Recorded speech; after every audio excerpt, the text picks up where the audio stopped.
Payment ಗಿರಾಕಿ ದುಡ್ಡು ಏನೋ ಫೋನ್ ಪೇಲೆ 10 ಲಕ್ಷ ಹಾಕ್ಬಿಟ್ರಂತೆ. ಯಾವ ಫೋನ್ ಪೇ ಒಂದೇ ಸಲ 10 ಲಕ್ಷ ರೂಪಾಯಿ ಫೋನ್ ಪೇಲ್ ಬಂದ್ಬಿಡೋದು, ನನಗೆ ಗೊತ್ತಿಲ್ಲ.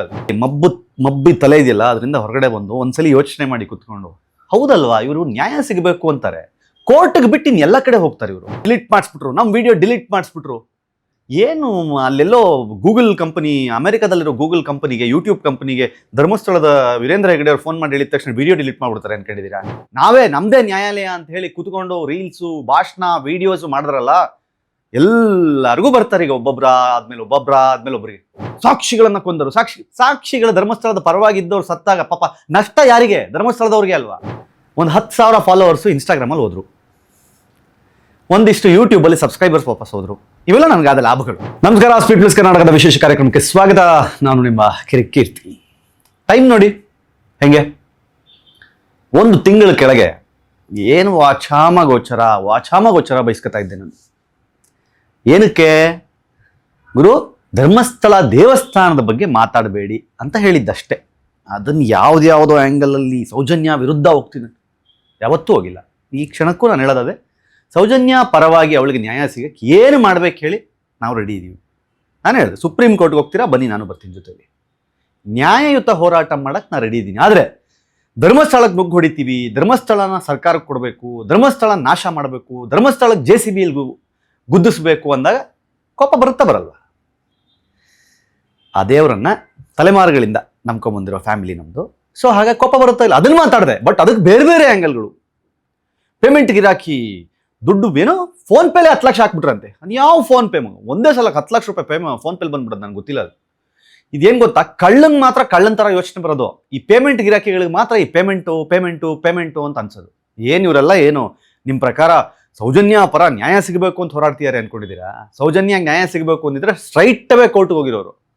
ಧರ್ಮಸ್ಥಳನ ಮುಳುಗಿಸ್ಬೇಕು, ಅದಕ್ಕೆ ಒದ್ದಾಡೋರು. ಇಲ್ಲಿ ಹರಕೆಯ ಕುರಿಯಾಗಿದ್ದು ಯಾರು? ಸಮೀರ್. ನಿಜವಾಗ್ಲೂ ಆ ಹುಡುಗ ಒಳ್ಳೆ ಕಂಟೆಂಟ್ ಕ್ರಿಯೇಟ್ರು, ಅದ್ಭುತವಾದ ಕಂಟೆಂಟ್ ಮಾಡ್ತಾ ಇದ್ದ. ಅಂದರೆ ಈ ವಿಡಿಯೋಸ್ ಬರೋಕ್ಕೆ ಮುಂಚೆನೂ ನಾನು ಆ ಹುಡುಗನ ವಿಡಿಯೋಸ್ ನೋಡ್ತಾ ಇದ್ದೆ. ಅದ್ಭುತವಾಗಿ ಕಂಟೆಂಟ್ ಮಾಡ್ತಿದ್ದ ಆ ಹುಡುಗ ಇವತ್ತು ಹರಕೆಯ ಕುರಿಯಾದ. ಯಾಕೆ ಅಂತ ಹೇಳಿದ್ರೆ, ಈಗ ಧರ್ಮಸ್ಥಳದವರು ನೇರವಾಗಿ ಅವನ ಮೇಲೆ 10 ಕೋಟಿ ರೂಪಾಯಿಯ ಮಾನನಷ್ಟ ಮೊಕದ್ದಮೆಯನ್ನು ಹಾಕಿದ್ದಾರೆ. 10 ಕೋಟಿ ರೂಪಾಯಿ. ಇವಾಗ ಸಾಕಷ್ಟು ಜನ ಹೇಳ್ತಾರೆ, ನೋಡಿದ್ರಾ ಅವರು ಕೋರ್ಟಲ್ಲಿ ಹೋಗಿ ಮುಚ್ಚಕ್ಕೆ ಪ್ರಯತ್ನ ಪಡ್ತಾರೆ. ಈ ದೇಶದಲ್ಲಿ ಅಂಬೇಡ್ಕರ್ಗೆ ಗೌರವ ಕೊಡುವವರು, ಸಂವಿಧಾನಕ್ಕೆ ಗೌರವ ಕೊಡುವವರು, ನ್ಯಾಯಾಲಯಕ್ಕೆ ಗೌರವ ಕೊಡುವವರು ಮಾಡಬೇಕಾಗಿರೋ ಏಕೈಕ ಕೆಲಸ ಏನು ಅಂತಂದರೆ, ಕೋರ್ಟ್ ಥ್ರೂ ಏನಾಗಬೇಕು ಅದು ಆಗಬೇಕು ಅಷ್ಟೇ. ಜನಗಳ ಈಗಲೂ ಹೇಳ್ತೀನಿ ಕೇಳಿ, ಮಬ್ಬಿ ತಲೆ ಇದೆಯಲ್ಲ, ಅದರಿಂದ ಹೊರಗಡೆ ಬಂದು ಒಂದ್ಸಲಿ ಯೋಚನೆ ಮಾಡಿ ಕುತ್ಕೊಂಡು, ಹೌದಲ್ವಾ ಇವರು ನ್ಯಾಯ ಸಿಗಬೇಕು ಅಂತಾರೆ, ಕೋರ್ಟ್ಗೆ ಬಿಟ್ಟು ಇನ್ನು ಎಲ್ಲ ಕಡೆ ಹೋಗ್ತಾರೆ. ಇವರು ಕೋರ್ಟಿಂದ ಆರ್ಡರ್ ಇದೆ, ಏನಂತ, ಸೌಜನ್ಯ ಹೆಸರಲ್ಲಿ ಆ ಹೆಣ್ಣುಮಗಳನ್ನ ಫೋಟೋ ಬಳಸ್ಕೊಂಡು ಆ ಥರದ್ದು ಯಾವುದೇ ಕಾರ್ಯಕ್ರಮಗಳನ್ನು, ಸಭೆ ಸಮಾರಂಭಗಳನ್ನು, ಪ್ರತಿಭಟನೆಗಳನ್ನು, ಮೆರವಣಿಗೆಗಳನ್ನು ಮಾಡಬಾರ್ದು ಅಂತ ಕೋರ್ಟ್ ಆದೇಶ ಇದೆ. ಪದೇ ಹೇಳ್ತಾರಲ್ಲ, ನಾವು ಸೌಜನ್ಯ ಹೆಸರಲ್ಲಿ ಅದು ಮಾಡ್ತೀವಿ ಇದು ಮಾಡ್ತೀವಿ ಅಂತ, ಅವ್ರಿಗೂ ಗೊತ್ತಿದೆ ಅದು. ಬಟ್ ಆದರೂ ಅದನ್ನು ಆರ್ಗನೈಸ್ ಮಾಡ್ತಾರೆ. ಕ್ಯಾನ್ಸಲ್ ಆಗುತ್ತೆ. ಯಾಕೆ? ಕೋರ್ಟ್ ಆರ್ಡರ್ ಇದೆ. ಕ್ಯಾನ್ಸಲ್ ಆದ ತಕ್ಷಣ ಏನು ಹೇಳ್ತಾರೆ ಇವರು? ಧರ್ಮಸ್ಥಳದವ್ರು ಮಾಡಿಸಿದ್ರು ಅಂತಾರೆ. ಧರ್ಮಸ್ಥಳದವ್ರು ಮಾಡಿಸೋದು ಬೇಡ, ಕೋರ್ಟ್ ಆರ್ಡರ್ ಇದೆ, ಮಾಡಬಾರ್ದು ನೀವು ಅಂತ. ಆದರೂ ಮಾಡ್ತಾರೆ. ಜನ ನಂಬ್ತಾರೆ ಅಂತ ಅವ್ರಿಗೆ ಗೊತ್ತು, ಜನ ನಂಬಿಸ್ತಾರೆ, ಮತ್ತೆ ಆರ್ಗನೈಸ್ ಮಾಡಿದೀವಿ ಅಂತ ಹೇಳ್ತಾರೆ. ಕ್ಯಾನ್ಸಲ್, ಕೋರ್ಟ್ ಹೇಳಿದ ತಕ್ಷಣ ಕ್ಯಾನ್ಸಲ್ ಮಾಡ್ಕೊಂಡು ನೋಡಿ ನಿಲ್ಲಿಸ್ಬಿಟ್ರು ಅಂತಾರೆ. ಆಮೇಲೆ ಸುಮಾರು ಜನ ಹೇಳೋದು ಕೇಳಿ, ನೋಡಿ ನಮ್ಮ ವಿಡಿಯೋ ಡಿಲೀಟ್ ಮಾಡಿಸ್ಬಿಟ್ರು. ಏನು ಅಲ್ಲೆಲ್ಲೋ ಗೂಗಲ್ ಕಂಪನಿ, ಅಮೆರಿಕಾದಲ್ಲಿರೋ ಗೂಗಲ್ ಕಂಪನಿಗೆ, ಯೂಟ್ಯೂಬ್ ಕಂಪನಿಗೆ ಧರ್ಮಸ್ಥಳದ ವೀರೇಂದ್ರ ಹೆಗಡೆ ಅವ್ರು ಫೋನ್ ಮಾಡಿ ಹೇಳಿದ ತಕ್ಷಣ ವಿಡಿಯೋ ಡಿಲೀಟ್ ಮಾಡ್ಬಿಡ್ತಾರೆ ಅನ್ಕೊಂಡಿದ್ದೀರಾ? ವಿಡಿಯೋದಲ್ಲಿ ಸತ್ಯಾಸತ್ಯತೆ ಇಲ್ಲದೇ ಇದ್ದರೆ, ನೀವು ಹೇಳ್ತಿರೋದು ಸುಳ್ಳು ಅಂತಾಗಿದ್ರೆ, ಅದರಲ್ಲಿ ಬೇರೆ ಏನೋ ಉದ್ದೇಶ ಇದೆ ಅಂತಾದರೆ ಅದಕ್ಕೆ ರಿಪೋರ್ಟ್ ಮಾಡಿದ್ರೆ ಡಿಲೀಟ್ ಆಗುತ್ತೆ ಅಷ್ಟೇ. ಈಗ ನಮ್ಮ ವಿಡಿಯೋ ಯಾಕೆ ಡಿಲೀಟ್ ಆಗಲ್ಲ? ಎಲ್ಲರೂ ಬಾಯ್ ಬಿಡ್ಕೊತಿರಲ್ಲ, ಇವ್ರು ನೋಡಿ ನಮ್ಮ ವಿಡಿಯೋ ಡಿಲೀಟ್ ಮಾಡಿಸ್ಬಿಟ್ರು, ನಮ್ಮ ವಿಡಿಯೋ ಯಾಕೆ ಡಿಲೀಟ್ ಆಗಲ್ಲ? ಯಾಕಂದರೆ ನಾವು ಕೋರ್ಟಿನ ಆದೇಶದ ಪ್ರತಿಯನ್ನು ಇಟ್ಕೊಂಡು ಮಾತಾಡಿದ್ವಿ, ದಾಖಲೆಗಳ ಸಮೇತ ಮಾತಾಡಿದ್ವಿ. ಅದರಲ್ಲಿ ಯಾರೋ ಒಬ್ಬ ಚೆನ್ನಾಗಿ ಹಾಕಿದ್ದ ಮೊನ್ನೆ, ನಾವು 4 ಜನ 5 ಜನದ್ದು ಫೋಟೋ ಹಾಕ್ಬಿಟ್ಟು 4 ಜನ ಒಂದೇ ಕಂಟೆಂಟ್, ಒಂದೇ ಡಾಕ್ಯುಮೆಂಟ್, ಇವರಿಗೆಲ್ಲ ಪೇಮೆಂಟ್ ಆಗಿದೆ ಅಂತ. ಅಣ್ಣ, ಸತ್ಯ ಮಾತಾಡೋರು 5 ಆಗಲಿ 10 ಆಗಲಿ ಸತ್ಯನೇ ಮಾತಾಡ್ಬೇಕಲ್ವಾ? ಸುಳ್ಳು ಹೇಳೋರು ಇಲ್ಲೊಂದ್ ಕಡೆ ಬೇರೆ ಥರ ಹೇಳ್ತಾರೆ. ಸತ್ಯ ಹೇಳೋರು ಅದನ್ನೇ ಹೇಳ್ಬೇಕಲ್ವಾ?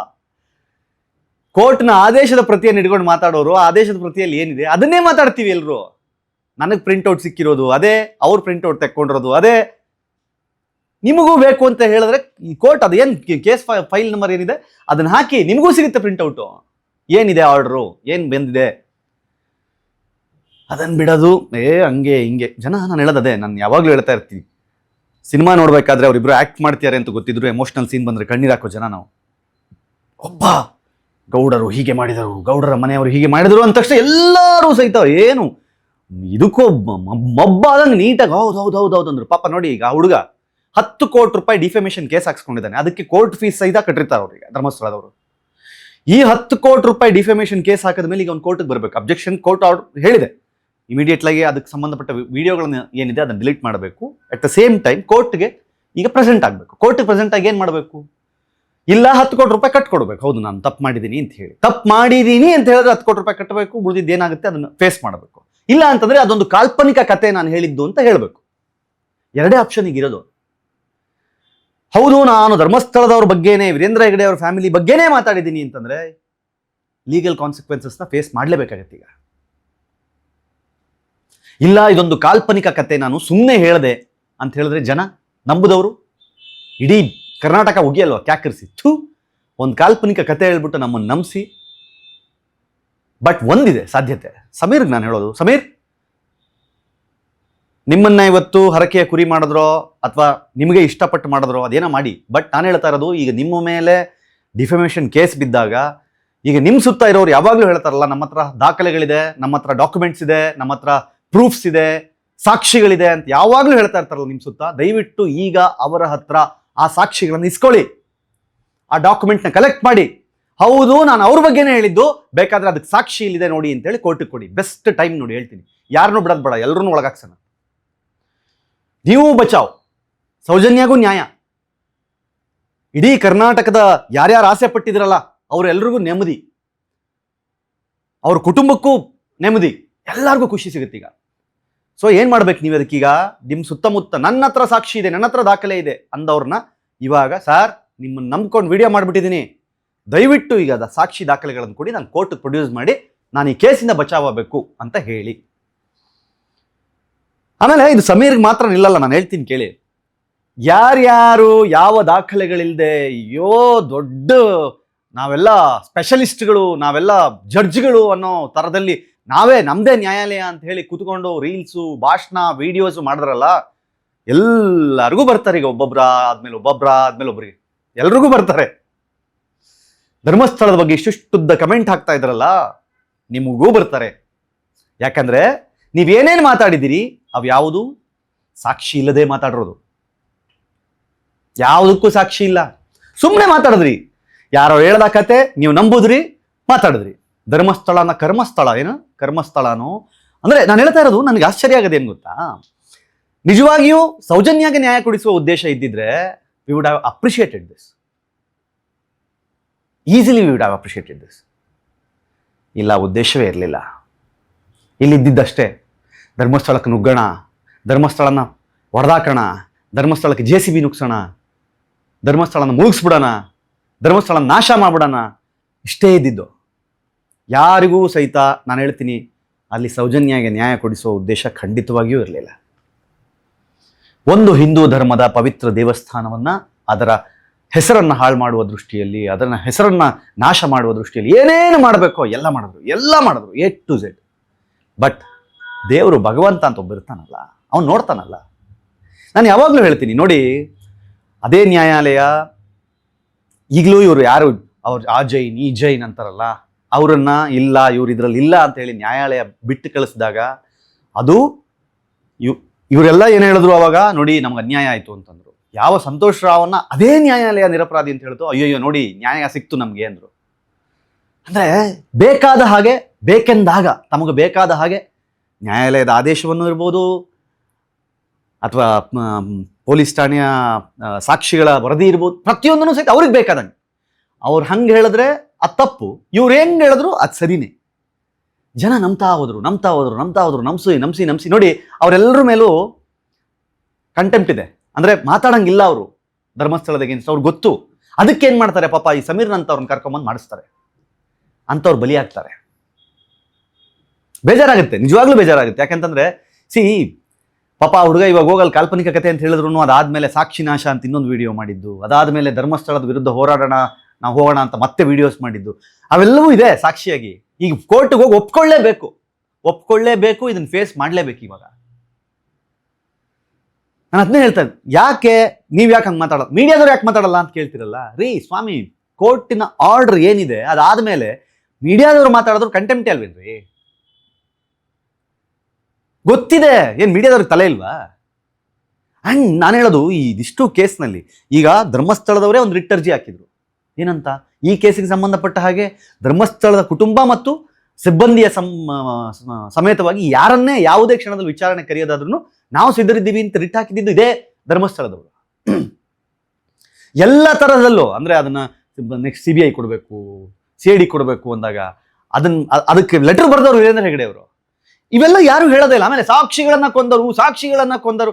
ಸಾಕ್ಷಿಗಳು ಧರ್ಮಸ್ಥಳದ ಪರವಾಗಿದ್ದ ಸಾಕ್ಷಿಗಳು, ಪಾಪ ಸತ್ತೋಗಿದ್ದು, ಒಬ್ಬ ನೇಣು ಹಾಕೊಂಡಿದ್ದು, ಒಬ್ಬ ಆಕ್ಸಿಡೆಂಟಲ್ ಸತ್ತೋಗಿದ್ದು. ಧರ್ಮಸ್ಥಳದ ಪರವಾಗಿದ್ದವರು ಹೋಗಿ ಸಂತೋಷ್ ರಾವ್ ಹಿಡ್ಕೊಂಡ್ ಬಂದಿದ್ರಲ್ಲ ಅವರು,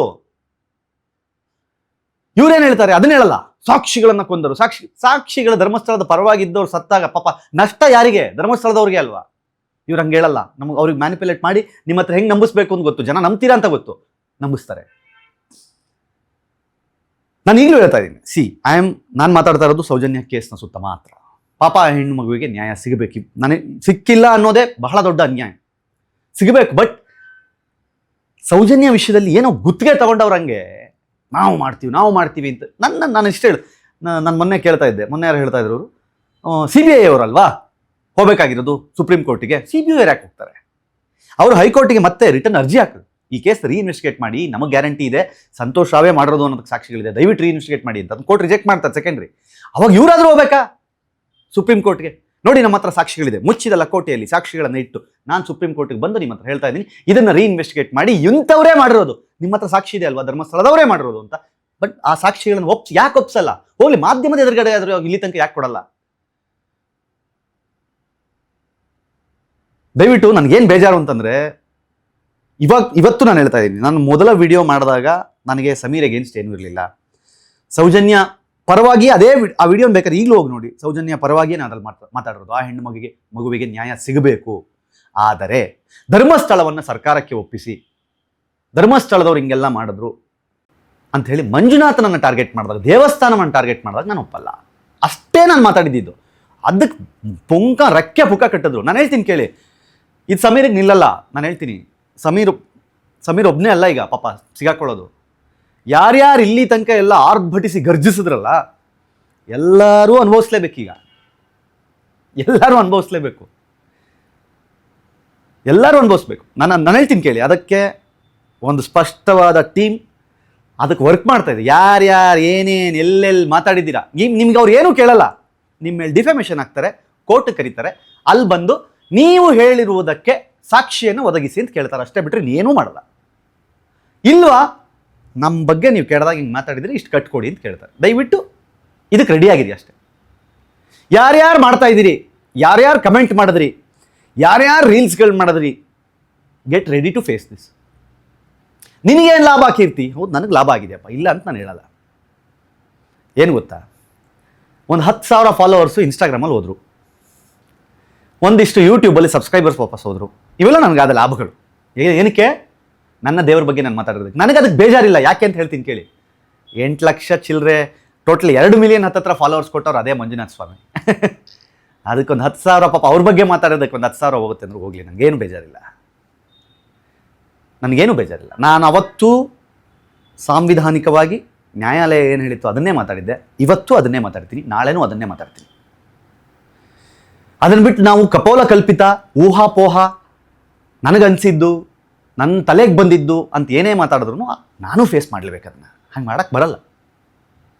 ಬಟ್ ಇನ್ನೊಂದು ಬಹುಮುಖ್ಯ ಲಾಭ ಏನಾಗಿದೆ ಅಂತಂದರೆ, ನನ್ನ ಪ್ರಕಾರ ನಾನು ಇನ್ಮೇಲೆ ಯಾವತ್ತಾದರೂ ನನ್ನ ಫ್ಯಾಮಿಲಿನ ಕರ್ಕೊಂಡು ಧರ್ಮಸ್ಥಳಕ್ಕೆ ಹೋದರೆ ನನ್ನನ್ನೊಂದು ಗುರುಸಿ ದರ್ಶನ ಒಂದು ಚೆನ್ನಾಗಿ ಮಾಡಿಸ್ಬೋದು ಅಂತ ಒಂದು ಗ್ಯಾರಂಟಿ ಇದೆ. ಅದೊಂದು ಲಾಭ ಅಂತೂ ಇದೆ ನನಗೆ. ಏನು ಮಹಾಲಾಭ ಅಂದರೆ ಅದೊಂದು ಒಳ್ಳೆ ಲಾಭ ಇದೆ ನನಗೆ. ಧರ್ಮಸ್ಥಳದಲ್ಲಿ ಹೋಗಿ ಕ್ಯೂವಲ್ಲಿ ನಿಂತು ಹೋಗೋದಕ್ಕೆ ನನಗೇನಿಲ್ಲ. ಬಟ್ ಆದರೆ ಅಲ್ಲಿ ಯಾರಾದರೂ ನಾನು ನೋಡಿ, ಕೀರ್ತಿ ಧರ್ಮಸ್ಥಳದ ಪರವಾಗಿ ಮಾತಾಡಿದ್ದ, ಬನ್ನಿ ಸರ್ ಅಂತ ಕರ್ಕೊಂಡೋಗಿ ಒಳ್ಳೆ ದರ್ಶನ ಮಾಡಿಸ್ಬೋದು. ಅದೊಂದು ಲಾಭ ಇದೆ ನನಗೆ. ದೇವರ ಹುಂಡಿ ಕಾಸಿಗೆ ಕೈ ಹಾಕುವಷ್ಟು ಕೆಳಗಿಳಿದಿಲ್ಲ. ಆ ದಿನ ಬರೋದು ಬೇಡ. ಆ ಮಂಜುನಾಥ ಸ್ವಾಮಿಯ ನಾನು ಹೇಳ್ತೀನಲ್ಲ, ನಾನು ಸಣ್ಣ ಮಗುವಿದ್ದಾಗ ನಮ್ಮಮ್ಮ ಕೈಗೆ 5 ರೂಪಾಯಿ 10 ರೂಪಾಯಿ ಕೊಟ್ಬಿಟ್ಟು ನನ್ನನ್ನು ಎತ್ತಿ ಹಿಡಿದು ನಮ್ಮಪ್ಪನೋ ನಮ್ಮಮ್ಮನೋ ಆ ಹುಂಡಿ ಒಳಗೆ ಕಾಸು ಹಾಕ್ಸಿದಾರಷ್ಟೆ. ಅಲ್ಲಿಂದ ತಕ್ಕೊಳಕ್ಕೆ ಹೇಳಿಲ್ಲ. ಗೊತ್ತಿಲ್ಲ ನನಗೆ ನಾಳೆ ದಿನ ಅವರಿಂದ ಬೇರೆ ಏನಾದರೂ ನಾನೇನಾದರೂ ಮಾಡ್ತೀನಿ ಅಂದಾಗ ನನಗೇನೋ ಸಹಾಯ ಮಾಡ್ಬೋದೇನೋ ನನಗೆ ಗೊತ್ತಿಲ್ಲ. ನಾನೇನೋ ಕೇಳ್ಬೋದೇನೋ, ಸಂಘದಿಂದ ಸಾಲ ಕೇಳ್ಬೋದೇನೋ, ಪುಕ್ಷಟೆ ಅಂತೂ ಕೇಳಲ್ವಲ್ಲ, ಕೊಡ್ಬೋದೇನೋ, ಏನೋ ಬಿಸ್ನೆಸ್ ಮಾಡ್ತೀನಿ, ಏನೋ ಇದು ಮಾಡ್ತೀನಿ ಅಂತ. ಇಲ್ಲಿ ಕೂತ್ಕೊಂಡು ಪೇಮೆಂಟ್ ಗಿರಾಕಿಗಳು ಮಾತಾಡ್ತಿರಲ್ಲ, ಆ ಥರ ಅಲ್ಲ. ಯಾರ್ಯಾರು 10 ಕೋಟಿ 3 ಕೋಟಿ 2 ಕೋಟಿ ಮನೆ ಕಟ್ಕೊಂಡಿದ್ದಾರೆ ಎಲ್ಲವೂ ಹೊರಗೆ ಬರುತ್ತೆ. ದಿನಗಳು ದೂರ ಇಲ್ಲ. Days are soon. ಜನಗಳು ನಾನು ಎಷ್ಟೇ ಹೇಳೋದು, ನೀವು ಏನೋ ಒಂಥರ ಸಮೂಹ ಸನ್ನಿಗೆ ಒಳಗಾದಂಗೆ ಎಲ್ಲ ಮಾತಾಡಿದ್ರು. ಇವಾಗ ನೋಡಿ, ಅವತ್ತೊಬ್ಬನೇ ಸುನಾಮಿ ಎದುರುಗಡೆ ಬಂದಂಗೆ ಬಂದೆ, ನಾನು ಮಾತಾಡಿದೆ. ಏನು ಹೇಳಿದೆ? ದೇವಸ್ಥಾನದ ಬಗ್ಗೆ ಮಾತಾಡಬೇಡಿ ಅಂತ ಅಷ್ಟೇ ಹೇಳಿದೆ, ಬಿಟ್ರೆ ಇನ್ನೇನೂ ಇಲ್ಲ. ಆಮೇಲೆ ಏನಾಯಿತು? ಒಬ್ಬ ಕೀರ್ತಿಯನ್ನು ವಾಚಾಮಗೋಚರ ಬೈದ್ರಿ. ಏನಾಯ್ತು ಆಮೇಲೆ? ಇವತ್ತು ಹಿಂದೆ 10 ಜನ ಬಂದರು, 100 ಜನ ಬಂದರು. ಯಾಕಂದರೆ ಒಬ್ಬೊಬ್ರಿಗೂ ಸತ್ಯ ಗೊತ್ತಾಯಿತು, ಒಬ್ಬೊಬ್ರಿಗೂ ವಿಷಯ ಗೊತ್ತಾಯಿತು. ಹೌದು, ಕೀರ್ತಿ ಮಾತಾಡಿದ್ರಲ್ಲಿ ಅರ್ಥ ಇದೆ, ಕೀರ್ತಿ ಮಾತಾಡೋದ್ರಲ್ಲಿ ವಿಷಯ ಇದೆ. ಆ್ಯಂಡ್ ನಾನೀಗಲೂ ಹೇಳ್ತೀನಲ್ಲ, ನನ್ನ ಪ್ರಕಾರ ಇದು ಈಗಲೂ ಮತ್ತೆ ಹೇಳ್ತೀನಿ, ಸಮೀರಿಗೆ ಮುಗಿಯಲ್ಲ ಇದು. ಯಾರ್ಯಾರು ಆಟ ಆಡಿದ್ದೀರಿ, ಯಾರ್ಯಾರು ಮಾತಾಡಿದ್ದೀರಿ, ಎಲ್ಲರೂ ಫೇಸ್ ಮಾಡ್ತೀರಿ. ಆಮೇಲೆ ಫೇಸ್ ಮಾಡ್ತೀರಿ ಅಂದರೆ ಏನು ನಿಮ್ಮನ್ನೇನು ಒಳಗಡೆ ಹಾಕ್ಬಿಡಲ್ಲ. ಮಾತಾಡಿದ್ದೀರ ತಾನೆ, ನಾವೇ ಮಾಡಿದ್ದು ಅಂತ ಹೇಳ್ತಾ ಇದ್ದೀರಿ ತಾನೆ, ಬನ್ನಿ ಸಾಕ್ಷಿ ಒದಗಿಸಿ. ಇಷ್ಟೇ ಕೇಳೋದವರು,